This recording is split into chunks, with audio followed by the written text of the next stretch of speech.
বাংলাদেশের সাথে বাণিজ্য বন্ধ হয়ে গেলে আমরা নাকি খেতে পাবো না, ইত্যাদি করতে পারবো না। তো যাই হোক, তাও এখনও পর্যন্ত ডিম থেকে, গম থেকে সমস্ত জিনিসপত্রগুলো ভারতবর্ষ থেকেই, পেঁয়াজ থেকে, চাল থেকে সবই এখান থেকে তাদেরকে নিতে হচ্ছে।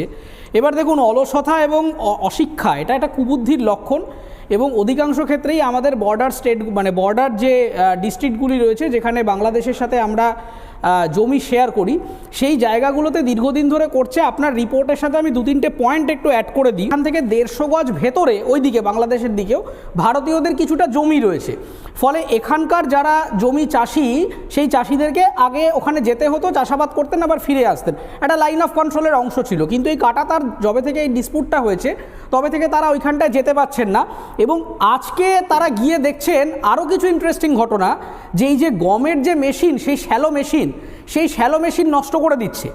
যে পাম্প, কৃষিকার্যের জন্য যে পাম্প, সেই পাম্পের মুখে ইট গুঁজে দিচ্ছে যাতে সেই পাম্পগুলো খারাপ হয়ে যায়, এবং বিভিন্ন ফসলের মধ্যে বিভিন্ন রকমের কীটনাশক, রাসায়নিক দিয়ে যাতে ফসলগুলো বিষাক্ত হয়ে যায়, সেই ব্যাপারেও বেশ কিছু লোকজন কাজ করছে। রাতের বেলা করে এগুলো আসছে, শুধু ফসল চুরি করছে না, তারা ফসলকে কন্টামিনেটেড করছে, তারা পাম্প খারাপ করে দিচ্ছে, তারা শ্যালো মেশিনগুলো নষ্ট করে দিচ্ছে। এর মূল কারণ আমার যেটা মনে হয় যে ভারতবর্ষ ছাড়াও রাশিয়া এবং ইউক্রেন, এই দুটি দেশের থেকে গম আমদানি করতো বাংলাদেশ, এবং রাশিয়া এবং ইউক্রেনের থেকেও একদিকে ওখানে একটা যুদ্ধকালীন পরিস্থিতি, এবং দুটি দেশই যেহেতু ভারতের পক্ষে, তাই তারাও খুব একটা বাংলাদেশকে সাপোর্ট করছে না।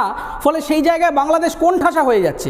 এখন কোনো দিকে তারা কোনো রকম সমস্যা আর ক্রিয়েট করতে না পেরে এখন একেবারে রকমারি আমাদের এখানে এসে ফিজিক্যাল কিভাবে ড্যামেজ করা যায় সেই একটা অসৎ উপায় নিয়েছে।